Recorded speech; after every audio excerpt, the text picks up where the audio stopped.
Is Bill Gates putting microchips in sweets at Halloween? How do we get birds to talk about the UFOs they've seen?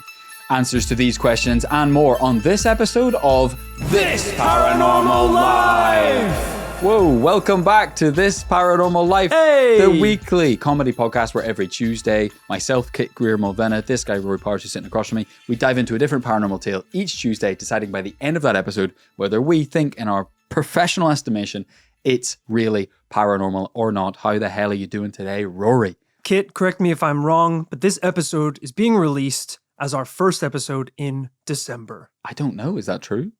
Well, I just wanted like a yes. I don't know. I think it is, right? Well, you said correct me if I'm wrong. I'm not going to correct you because I don't know. So I'm right. Okay. Well, I was going to say we got one green light over here. Okay, I thought I would have a red one, unfortunately, but I don't. It'll take such a small amount of effort for me to check this. Check. So let me check my spreadsheet. It is the 2nd of December officially. Whoa! Wow. And hey, I like to think that I am, fulfilling the role right now. I have a cup of tea in my hand. I'm wearing the same kind of jumper that the love interest of a early 90s Christmas movie would wear. Yeah, Rory is dressed like he had a big-ass bowl of lamnas bread for breakfast this morning with the hobbits on their way to Isengard. Yeah. The commute's looking a little long today, boys, to Isengard. It's also funny because I basically took off a bunch of time from work to go on holiday and have arrived right in time for Christmas holiday. Yeah. So I kind of show up, make sure nothing's on fire, and then piss off again for Christmas. Yeah, well, everything was running super smooth, butter smooth while you were away. And actually, things have started to go pretty badly wrong the morning you got back. Why? What's going wrong? This episode so far, guys, we are, this is exciting though. Start of December, We're coming into the festive period. Whilst not on the face of it, the most paranormal time of year, long-time listeners of This Paranormal Life will know what I just said isn't true. There's actually a long, deep, dark paranormal history and spooky mythological history to Christmas. It's a very cool, interesting time where we're coming up to the winter solstice and things start to get a bit mystical and hopefully cozy. And people who've read the title of today's episode will know all about that because this is the most Christmassy episode of all, Rory. Right, well, you just found out it was December, so I don't know if I believe that. Couldn't be more themed. The location, the topic, couldn't be more Christmassy. Yikes, guys. Today's episode is 9/11. It's like, okay, so you knew it wasn't the right date. Imagine we just put that up someday, This Paranormal Life. Never forget. We've had so many people say for us to cover 9/11. And I was like, I think it was covered extensively. I don't know what we could add to the conversation at this point. I think it was covered up extensively, guys. Okay. All right, throw this script away. Look, I got a break in case of emergency 9/11 script right here, baby. Let's get into it. This is clickbait. You guys thought you were clicking on a different episode? Nah, we're getting into it. All right, Saudi Arabia, 1999. Let's take it back to the beginning. No, today's episode is actually even more important than that somehow. Guys, we are slightly dilly-dallying at the top of the episode. That's not like us. If you know us, we're going to get right into it. A quick reminder that if you can't get enough This Paranormal Life, head on over to patreon.com/This Paranormal Life to support the show, get a ton of cool episodes. In return, we have bonus content, hundreds and hundreds of bonus episodes. After parties, which are weekly behind the scenes with me, with Rory, recorded in some cases all around the world on tours, in hotel rooms, and generally on the road. It's a pretty cool thing to check out. Hotel bedrooms. Very intimate. Pause. Not only that, we've got Knights of the Commune gold and silver coins, crazy stuff that we give away every single month, like a bunch of stuff we found at Area 51. Give stuff away to one lucky patron every month. Patreon.com/This Paranormal Life. Links in the description. Check our social media as well for links to everything. It's April 2007 in New Orleans. Ooh, chilly, Christmassy New Orleans in April 2007. We're in the heart of the bustling French Quarter, and a small group of potential house buyers are ushered into a grand, large, and imposing property on Royal Street. It has classic New Orleans aesthetics, complete with wrought iron railings and a huge gallery balcony overlooking the street. Now step this way, folks. Notice the black and white marble flooring inside. Very nice.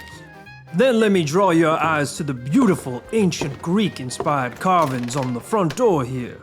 Wow. I love it.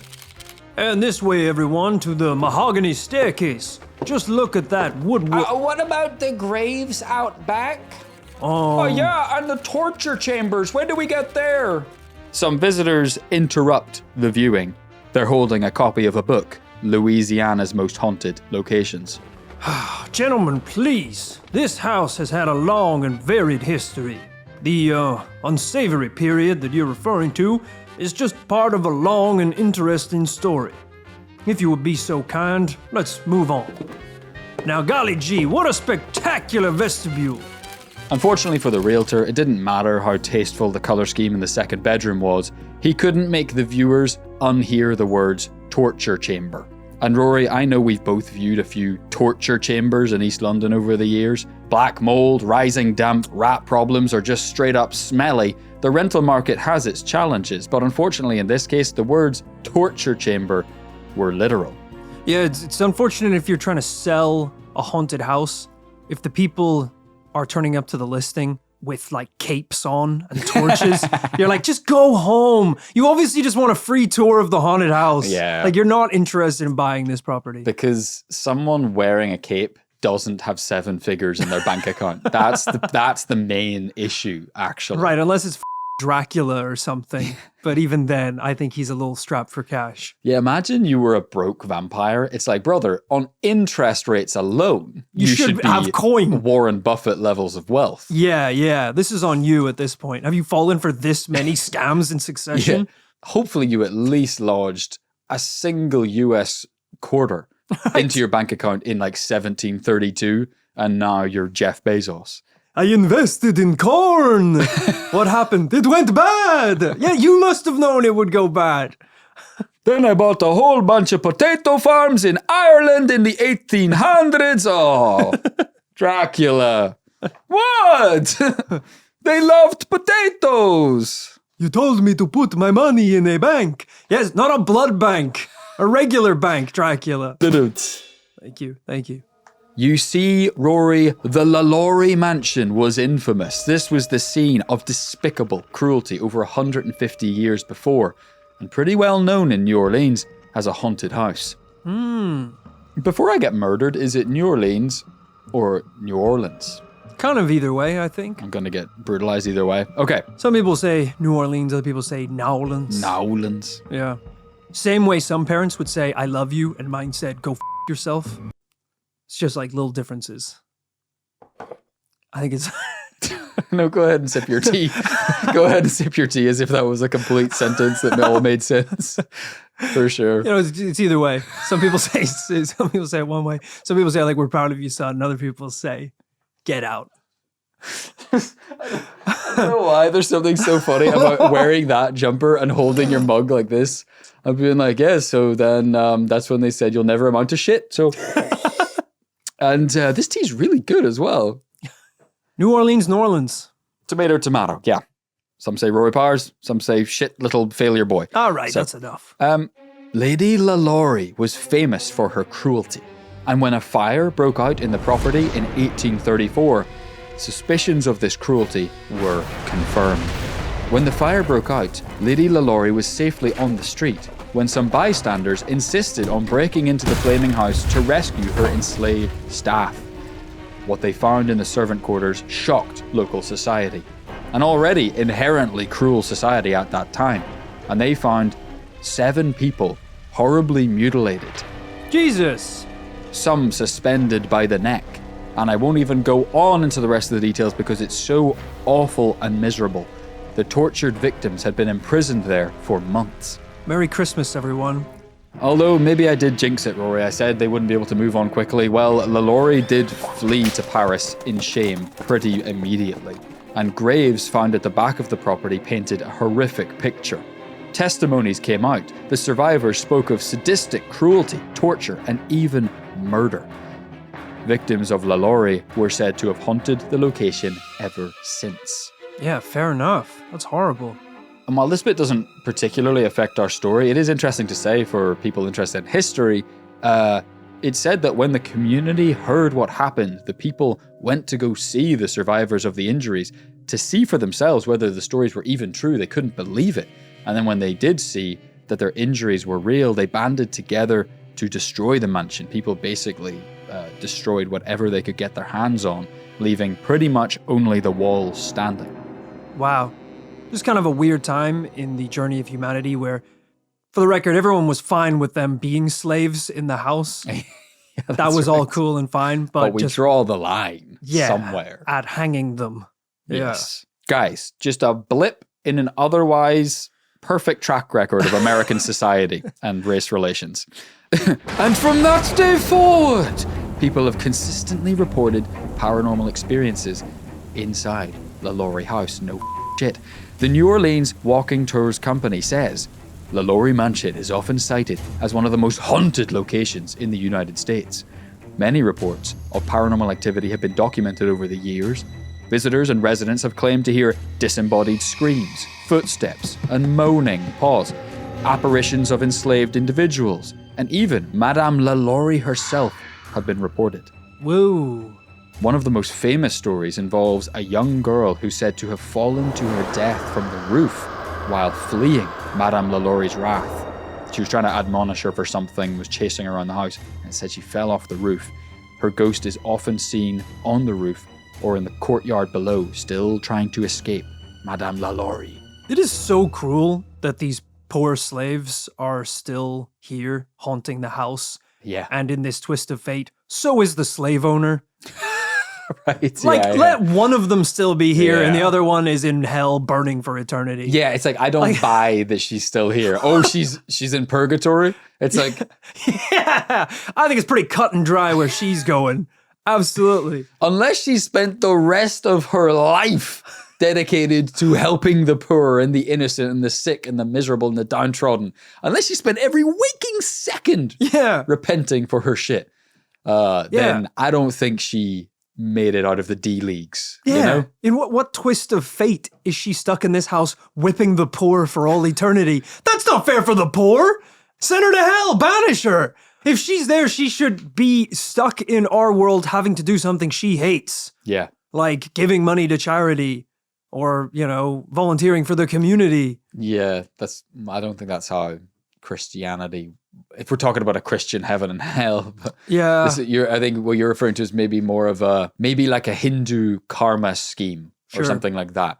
Where she gets the pearly gates, sure, and then they're reading her CV and they're like, hell, get back down there, missy. You got a lot of work to do. Right, all right, before we let you in. Community service. We're sentencing you to 6.5 billion years of community service. Mm-hmm. Okay? All right, so back to the present day. Not even the present day, 2007. Now, while this house that was for sale had to be completely renovated, it still carried that harrowing reputation. And returning specifically to our house viewing, was there really anyone gonna be crazy out there with the guts or stupidity to buy such a cursed location? Well, please follow me. Did they say torture chambers? Ladies and gentlemen, don't be scared by a couple of teeny tiny murders. You'd have to be freaking nuts to buy this place. Then a man in a dark suit and clipboard stepped forward. My client would like to make an offer. Thank you. And I'd like to remind your client, this is just a house viewing, sir. You will need to submit a formal... They would like to offer $3.45 million. This is you here. Clears throat like a... You're gonna make me say this? You're gonna make me say this? I want everyone to know this is Kit, who's written a script and handed these lines to me. I'm completely unaware of what I'm being forced to say here.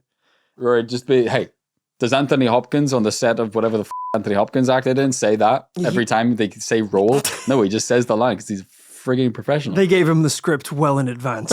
I think it's why he's usually agreed to take on the project. Yeah, he would have passed on the project. Yeah, for sure. I don't think Anthony Hopkins has ever said the line, well, I appear to have jizzed in my khakis, monsieur.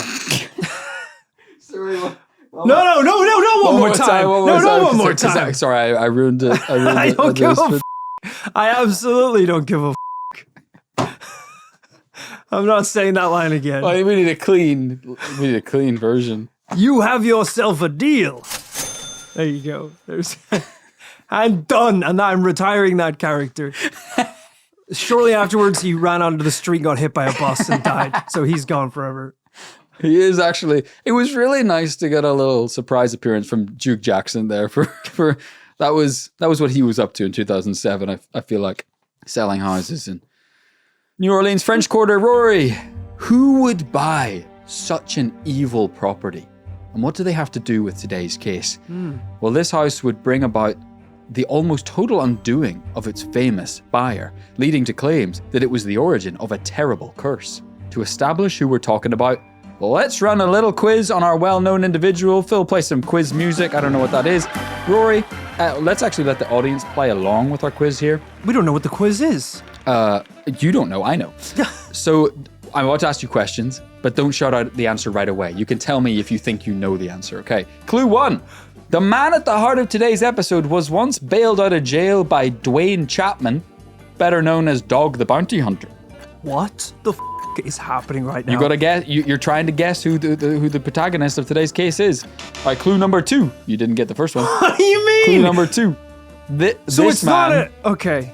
Sorry, let's pause the quiz. Sorry, Phil. I'm so You sorry said to say this this, was but could you pause the quiz music? Can I say something before we begin? Go on. Giving me a series of hints isn't a quiz. A quiz is a series of questions with answers. No, I think if we look up the dictionary definition of a quiz, it will just be a series of questions. Okay, but none of that was a question. You Clue said 3. Clues. You said they're clues. Listen here, jizzed in your khakis. And Rory is wearing khakis. Say that. You made me say that. You can't see it Wearing underneath the jeans. table. If you call khakis jeans. Are you quite ready to restart the quiz? Let's go straight to... On clue 2. Okay, yeah. I've got 5 clues. Okay, let's go. Phil, play the quiz music again. This man has a tattoo of a monitor lizard with a top hat on his upper back. That's crazy. That is nuts. All right, clue 3. Blank expression from Rory. Clue 3. As well as the LaLaurie house in Newlands, this person has owned castles in Bavaria and England, a private island in the Bahamas, hopefully not Little St. James, and a property next door to John Wayne's mansion in Newport Beach, California. Epstein? I said not Little St. James. Oh no! Clue 4. Hopefully people are getting it by now. He's the nephew of Francis Ford Coppola and a one-time son-in-law of Elvis Presley. I don't know who this is. Damn, okay. That's some crazy shit right there, the Francis Ford Coppola thing. Clue 5, final clue. Finally, in 2006, this man became rich internet meme fodder when he uttered the beloved line, "Not the bees." Nicolas Cage. Ding, ding, ding, ding, ding. Phil, play the winning the quiz music. Rory, you have won £200 voucher for Curry's PC World. Yes, Nice. we are talking about Nicolas Cage. And in fact, the curse of Nicolas Cage. Please cue a lightning bolt. Wow. Okay. So he purchased the house? Here's just a couple little pics of Nicolas Cage just to get your whistle wet. All right. A lot of good pictures. Oh, they keep going, actually. Damn. Why did you print out so many of these? There's one where it's just Pickleous Cage, and it's his face superimposed on a pickle. I'd never seen that one before. But you printed it into your own script. Well, I hadn't until now, so, you know. Also, I don't think that's a screenshot from Lord of the Rings. No. I think he didn't play Gandalf. That's Sora 2. OpenAI's Sora 2 made that one, I think. I mean, Nicolas Cage is kind of an eccentric enough character that buying a haunted house in New Orleans for millions of dollars is something I could genuinely see him doing. Kind of, right? Yeah. He's a bit of an enigma, isn't he? I mean, he's kind of so cringe he's based or something, right? You know, I think at a certain time he was like not cool, but then he's then so uncool that it comes 180 degrees around to just being totally cool. Yeah. The coolest thing you can do, everyone says, is not care. Yeah. And he really does not care. Doesn't give a shit. Yeah, and it's definitely playing the long game. You know, a guy who then, as we'll talk a little bit about later, has come into, like, in this later stage of his acting career, like pretty much universal acclaim and adoration, that he's done great acting roles, great performances. time and time again. Which is why I'm slightly surprised. The implication today is that purchasing this house ruined his life and career, whereas he's kind of bigger than ever. So Since 2007, yes. yeah. Yes, an interesting and controversial hypothesis, Rory. That's right. Careful not to draw too much attention to the sale, Nicolas Cage used legal representatives to buy the LaLaurie house in 2007 for just under 3.5 mil. Love that they got that just before the mortgage crisis and subsequent property crash. Cage also bought another property in the city around that time called, normally buildings are called like 35 New Orleans Street. Sure. This building is called Our Mother of Perpetual Help Chapel. So he was keeping it very weird and spiritual and kind of paranormal. Kind of love it. On Britannia Street. He was known to be a big fan of the city, but he had decided that the chapel and LaLaurie House to be great places to write a horror novel. Oh, okay. Fair play. I mean, if you want total immersion in the genre, writing a horror movie in a haunted house, that's pretty good. You're going to get the vibes right. Yeah. It feels like he watched The Shining and took the wrong message away from it. Yeah, because Stephen King just happened to stumble into a very nice hotel at a creepy time. He didn't book a dungeon in the mountains to write The Shining. Yeah. But hey, I get it. Just last year, I booked a 2-week stay at a Japanese love hotel to write my pornographic parody Cock Gun. What? Sorry. Run that name by me one more time. Cock Gun. Cock Gun. So a play on Top Gun? Top Gun, yes. It's a Cock Gun. all-male, erotic, very hardcore pornographic parody of the movie Top Gun starring Tom Cruise. I will say, as someone like yourself who's consumed a lot of Japan content, travel vlogs, information, studying a little bit of language, been to Japan before, still don't get the love hotel thing. What's there to get, brother? Because, well, what's there to miss? I'll tell you what's to get is just that, you're like, oh, so it's not a brothel. They're like, God, no. It's not there's no prostitution going on. Don't be crazy. And it's like, oh, so it's just a themed hotel. They're like, yeah, kinda. Where you go to have sex. Sure. And then you're like, oh, that sounds gross. And they're like, no. It's an unmissable and unique part of Japanese culture that you would honestly be making a really big mistake by not checking out. And it's like, okay, so this is normal. It's a normal thing to do. But you're telling me it's totally clean and fine to go. There's like jizz everywhere. People are jizzing in there all day long. You actually don't even need to rent it. They hose it for down. a night because they do day rates because people are going in and jacking off. And do they by the minute? So often. I could save a lot of money if they do it by the minute. Yeah. That would be a good like prank video, right? To go up and like book a room and be like, I don't need the whole 4 hour. minutes. Just 4 give me minutes. 10 minutes. I'm all set. Drop a comment if you understand the cultural significance of the Love Hotel and why I quote unquote need to see one. You got to, man. It's like... But have you done it? Oh, so many times. So many times. You've not even been to Japan that many times, so how could it be so many times? It's like Disneyland, all right? If you could put the Mickey Mouse Tread ears carefully. up your ass. All right. That's what it's like. Let's clip that for take off the jumper because this is not a Christmas episode anymore. It was teetering on the edge. Now it's officially not. Nick Cage did talk about this purchase of LaLaurie Mansion once in a Vanity Fair interview 2014, saying, I once lived in the most haunted house in America, the LaLaurie Mansion in New Orleans. Used to belong to Madame LaLaurie, a well-known 19th century socialite and serial killer. I bought it in 2007, figuring it would be a good place in which to write the great American horror novel. I didn't get too far with the novel. What a amount of money he has just blown. That's crazy. It's nice to know that the stars are just like us, because I would try and write a novel, but my folly would be like, I'm going to buy a nice new notebook, a really nice one. I'm going to spend 7 to 10 days researching the best notebook to buy.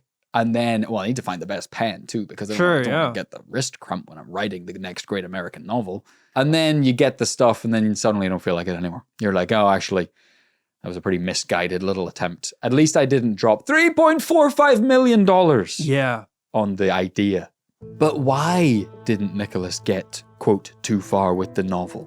It turns out that shortly after purchasing the LaLaurie house, let's just say Nicolas Cage's fortunes changed.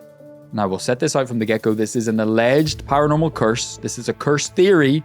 And yet, when we run the timeline, it becomes quite interesting. Let's take a look. Pre-2007, Nicolas Cage, hugely successful actor. He straddles both the commercial and artistic worlds. Enormous box office successes with movies like 1997's Face Off and Con Air. He's gained critical recognition from stuff like 2003's Adaption, which earned him BAFTA and Oscar nominations. Leaving Las Vegas in 1996 won him the Academy Award for Best Actor, a huge lifetime achievement. Wow. He's in demand, booked and busy, and extremely wealthy. Things are going great so far. Then he buys the LaLaurie Mansion. Yeah, I would tread f***ing lightly if that was me. If things were going that good, at no point would I be like, I'm going to just fly to ancient Egypt and take an amulet from a skeleton. I just think that's what I want to do now in my life. Don't do that. Things are going very well for you. Don't rock the boat. If I win an Oscar and I happen to go to Starbucks the next day and they go, hey, Mr. Cage, you want to try the blonde roast today? I'm going, nope. Nope, because the old roast was working pretty well for old Cagey. Yeah. Okay? Yeah. I don't want to try anything new. Absolutely not. Anyone offering anything remotely new to you, your spouse buys you a nice t-shirt for your birthday. Nope, put it in the bin. Don't want it. Because all the t-shirts I've owned up to this point have got me to where I am. They were the shirts of a winner. You think I'm at age 40? I'm gonna left turn into wearing salmon? Salmon pink. Yeah, that's really gonna get me Best Actor next year. No. Unfortunately, he doesn't look at things that way. And after the purchase of LaLaurie Mansion, Cage starts to encounter financial difficulties. Bad investments, bad financial advice. It was a bad investment. The thing was about. It's like, oh, he actually had financial difficulties. To start, he was down $3 million into a pile of wood. Risk-taking, lavish spending, a huge back tax bill, all contributing to a volatile financial landscape for this eccentric superstar. It's around this time he allegedly became plagued with nightmares. That's really the least that could have happened. Bad thoughts. Was he simply... Well, he's still an A-lister. Yeah, exactly. Bad things still don't really touch him, Yeah. Well, but was he simply stressed because of his dire financial situation? Or was it the curse of living inside LaLaurie Mansion?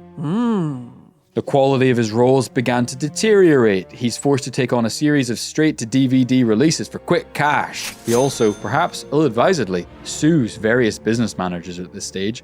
These lawsuits lead him into long, draining legal battles. During the worst of his financial problems, Cage owes over $6 million in unpaid taxes for a single year, but continues to waste money on extravagant purchases and lawsuits he'll ultimately lose. These are repercussions of the most privileged curse I've ever heard of in my life. Like, sometimes it'll be like the person woke up and they had bite marks in their neck. Yeah. Or like they went insane and had to go into an asylum for 20 years. Yeah. Nicolas Cage had to, unfortunately, do straight-to-DVD roles, only paying him, checks notes, $500,000 instead of his regular fee of $2 million. In 2008, he had to downsize his Rolex collection. Yeah. Oh my God. Man. And he had the Paul Newman, but he had to get rid of it. Oh, man. Gradually, the lenders started to move in and the mortgage companies began to foreclose on various properties. This is when Nicolas Cage became suspicious that this was all down to just bad choices. After all, he had had the Midas touch up until just a year or two earlier. What gave? It's rumored he started visiting a psychic around this time. He wanted to know, was he cursed? And was there some kind of malevolent energy swirling around the LaLaurie Mansion? I'll tell you right now, if you ever go to a psychic and ask them if you're cursed, you're cursed. They like, see... Yeah, actually. Oh, yeah. Well, let me think about it. If I say no, you leave. And if I say yes, I take money from you for the next couple of years. So, yeah, you got a big one, buddy, pal. Yeah, it's actually really bad. Asking the psychic if you're cursed is like asking the waiter, should I eat here? Am I hungry? Yeah, you look pretty hungry to me. When you see the guac, when you see the house guac, yeah, you're going to feel pretty hungry. I would order that. And luckily for Nicolas Cage, looking for a psychic in New Orleans is like looking for a rat in New York City. Open your eyes. Yeah, pretty easy to find. And according to Dr. Watson of notebookofghosts.com, the advice he got from his psychic was significant. He was told that he was indeed being visited by some type of paranormal misfortune. But there was something he could do about it. Naturally, he would do anything in his power to turn his life around. For $69.99 per month, he could get access to the protection crystals that would get him through the rest of the year. They're like, and the great thing is these crystals only cost $69.99. He's like, oh, $6,999. They're like, yes, that's what I said. Yeah. They're yelling out back to their assistant, yeah, wrap them up real nice. Yeah. Oh, you're going to love these crystals. Nicolas Cage is like, well, I do really need it, but I don't know. That sounds like a lot of money to spend per month. Per month! Yeah. Well, it's worth it for your safety. They're drooling. That psychic's going to be owning that Paul Newman Rolex by next week. He's going to be like, have I seen that watch before? Nope. He was informed to buy a grave as close as possible to the famous voodoo priestess Marie Laveau. Dr. Watson writes, this would be very difficult, you see. She was buried in the St. Louis Cemetery No. 1, which was completely packed. This was indeed a strange and difficult recommendation. Marie Laveau's tomb is squeezed into a tiny plot in the small and oversubscribed graveyard. She was a bona fide New Orleans legend. Laveau embodied the voodoo culture of the Mississippi Delta through her life. She was a healer, a herbalist, and known as a voodoo queen.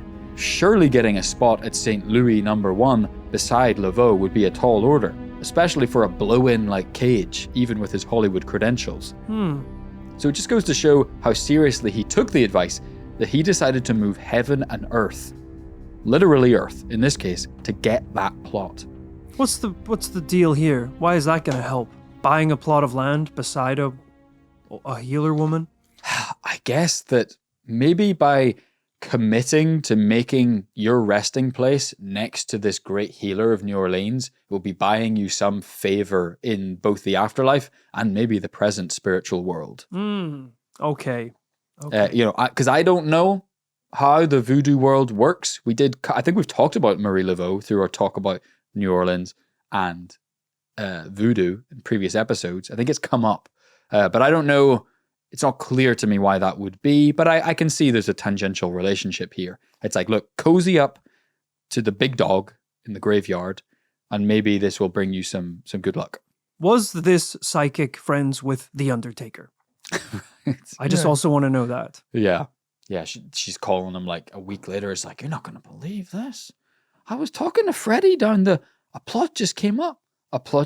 Yeah, I could pull some strings. I actually know The Undertaker. Yeah. He's a pal of mine. Just for another $69.99 a month, we're going to get you in that plot, Nicky.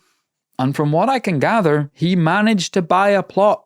Realistically, probably by buying existing graves and chucking out whoever was in there. Yeah, you picked up like 9 more curses by doing that.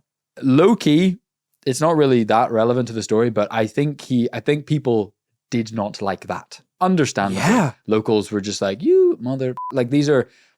Like, it's like in London. People will go see, like, friggin' Karl Marx's grave or something. There's lots of famous, Dickens' grave and all this. There's lots of famous graves in London. Those graveyards are long closed. You can't get in those. There might be a handful of plots reserved for extremely powerful, influential people. It's like getting buried at Westminster Abbey. In Britain, that's to this day, one of the greatest honors can be bestowed on a citizen is to be buried in Westminster Abbey. I can't actually think off the top of my head someone who's been buried there. but like occasionally very famous people. Same thing goes here. It's a big city, famous city, lots of history. You can't just swoop in and get buried somewhere. See, I want the opposite. I want to be the biggest fish in the graveyard. Okay. I don't want to be competing with all these other famous, influential people. Pushed in the corner between Hemingway and Dickens. Yeah. I want to be somewhere else where it's like everyone beside me was a criminal and a thief.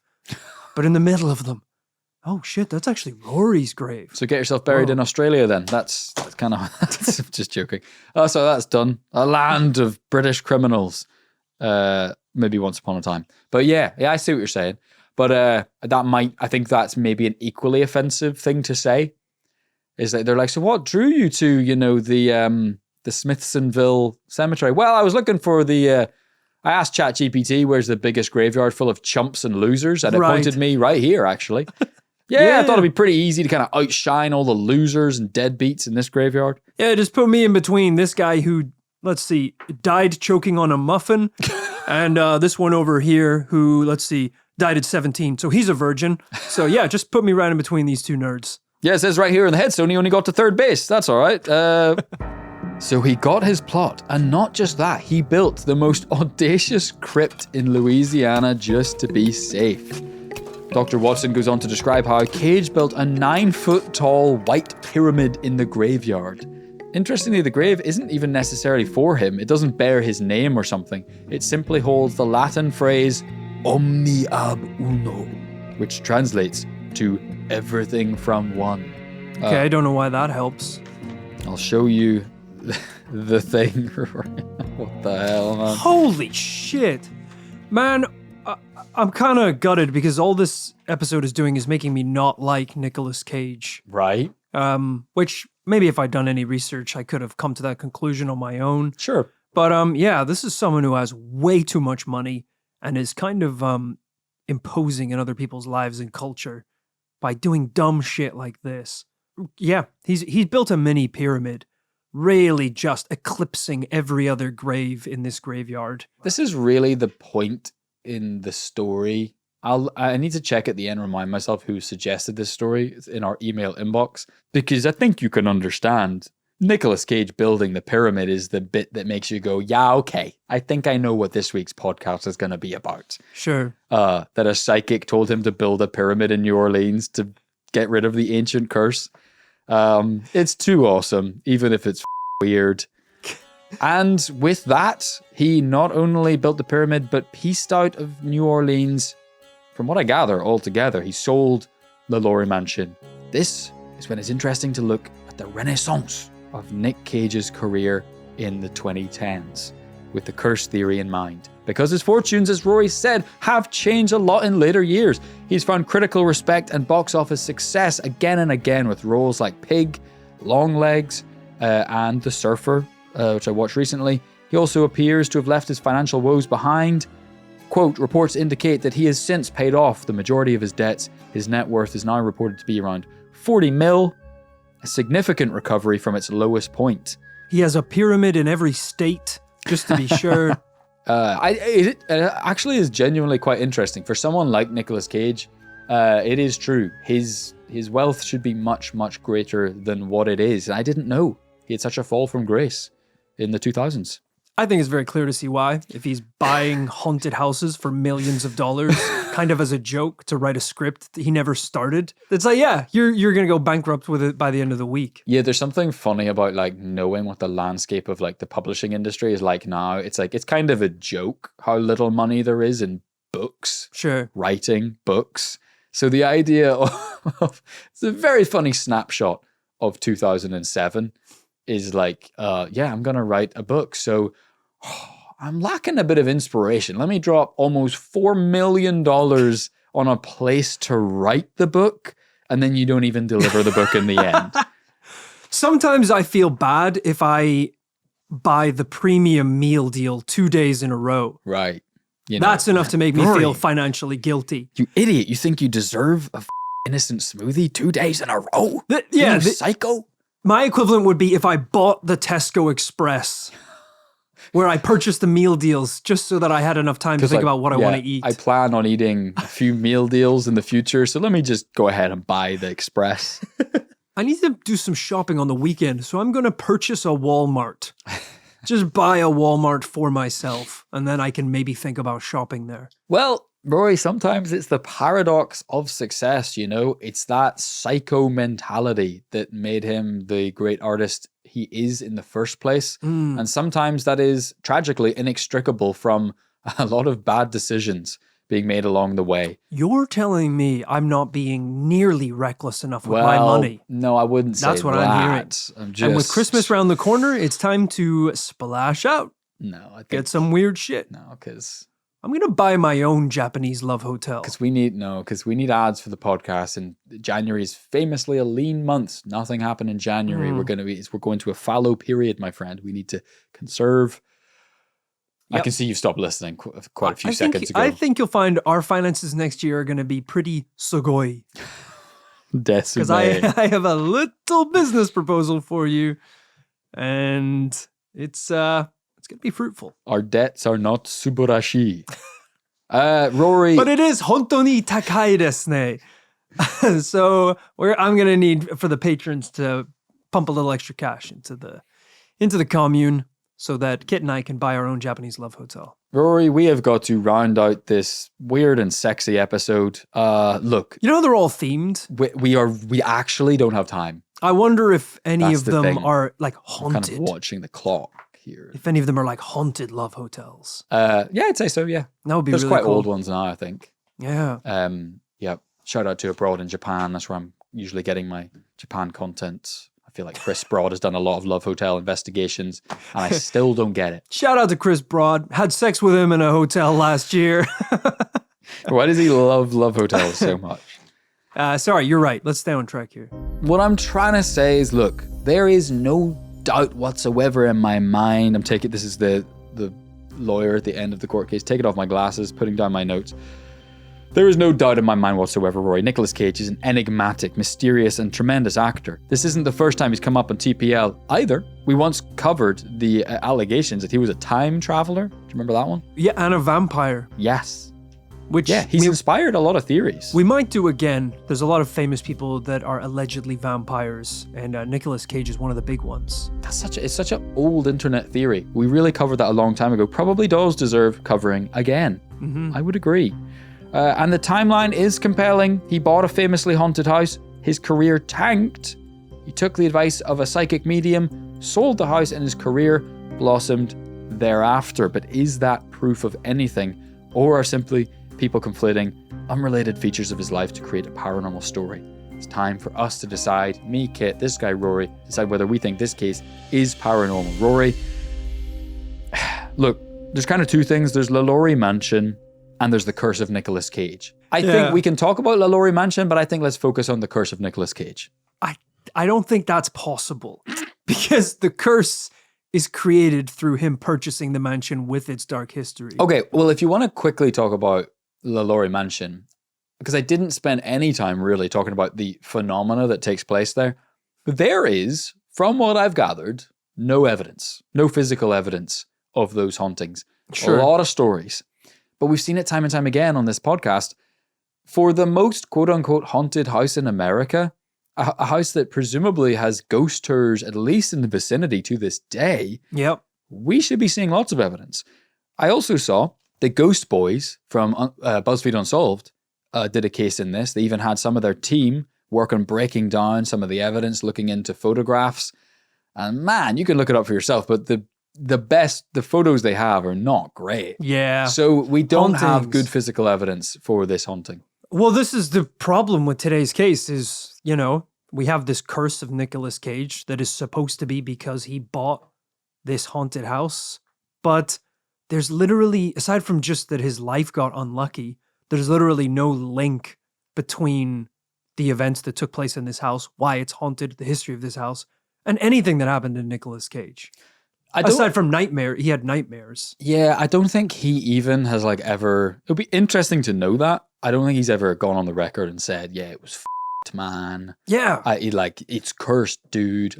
You'd like to think he at least saw something or was visited in the night by Lady LaLaurie himself or herself. If someone purchases a haunted house and it impacts their life, I want them to see, a kid with no head because 100 years ago, a kid got his head chopped off.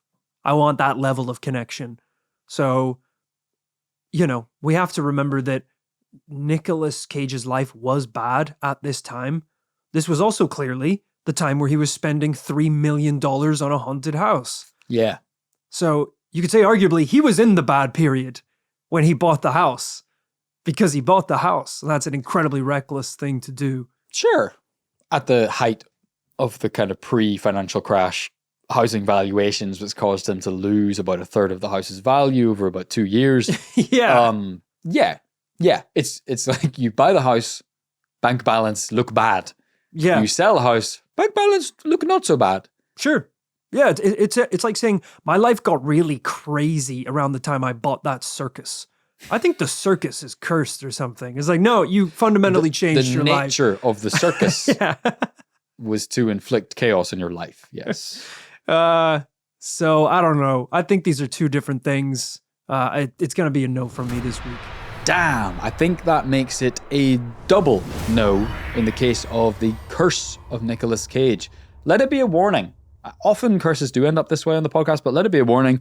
I think that pyramid, man, that's kind of an example of, other curses. When we see someone through antiquity do some big grand gesture of like spiritual belief or paranormal adherence, it feels compelling. It's like, he built a pyramid to stave off the curse. It's like, but when you get into the details, I still don't think it's paranormal. So we can't always just be dazzled by the bright lights of building a pyramid. Yeah, also if the curse has put you in a position where you can still spend $500,000 on building a pyramid, you're not that cursed. Right. I think if the curse kicks in and you don't have fingers anymore, that's pretty bad. Yeah, we need to be biblical. You need to at least go blind. Oh yeah. Temporarily at least. Yeah, it's like, you're cursed? I got cursed and one of my nuts exploded. I woke up one day and it popped like a water balloon. It's like, so that's pretty bad. Sorry, what was your curse? You had to spend $1 million to build a pyramid for $500,000, and now you're fine? That's crazy. Okay, How are your nuts, Nicholas? I think we're gonna lose Rory Show me your to nuts. an eat the rich yeah, rant right here. I am being radicalized slightly. So hey, go drink your tea. Come on, have a okay, little bit more. I hit my knuckles. I hit my knuckles on the table. I'm turning into the Hulk. Cursed. I'm turning into the Hulk. The green light isn't helping. The tea's cold. All right, we got to get Rory a hot cup of cocoa, or else he's gonna McFrickin' lose it here on the podcast. Guys, I hope you have enjoyed this investigation into the curse of Nicolas Cage. Loved this story, loved investigating it. You could say, Kit, it's the curse of jolly old Saint Nicolas Cage because it is December. This is our first Christmas episode. Oh! Yeah. I'm just checking my email inbox to see who suggested this. I think it has been suggested a couple of times over the years, so apologies if I'm not grabbing your message right now. But quick shout out to Chloe Keedy, who sent in this suggestion only a couple of months ago. That is one of the fastest turnarounds in This Paranormal Life history. Wow. You are not cursed, Chloe. But hope you guys have enjoyed it nonetheless. If you cannot get enough This Paranormal Life, remember that the place to be is patreon.com/This Paranormal Life. Just head on down to the description of this pod if you're on Spotify or on YouTube or listening anywhere. That link should be close at hand. If you can't find it, head over to thisparanormallife.com. Links to everything are over there. We're also on social media, over on Instagram, posting all the time. We're on X. Don't know why we're still there. We're on X. We're on YouTube. We're everywhere. Come check it out and support the show and get a bunch of stuff in return. I believe on Patreon you have the option to gift a subscription to an individual. Talking. And it is the Christmas season. So if you're looking for a last minute gift for a loved one, why not give them a month or two of This Paranormal Life content and say, hey, look, Merry Christmas. You can now listen to thousands of episodes of your favorite podcast. Yeah, man, that's a cool idea. Yeah. We've all been caught out. There's that person in your life you've been too focused, you've been too busy with work, trying to work up till Christmas. It's late. Crap. How do I order something in time for it to come? Digital subscription, baby. Yeah. You sign up for your friend, you get emailed through, you can print it out, give it to them, whatever. It's a great gift this Christmas season. Patreon.com/This Paranormal Life. Guys, we are not slacking off this December. We are coming at you all through December with a bunch of amazing episodes. lined up. We are coming at you on Patreon with the after party every Friday through the festive period, not taking no weeks off over there. We have our very exciting end of year Q&A episode we always like to round out the year with. There's so many cool episodes coming up for you between now and the new year. We have so many cool plans for the new year coming. We'll tell you more about that in the coming weeks. Thanks for listening to This Paranormal Life. We'll be back next week with a brand new paranormal tale. Bye-bye.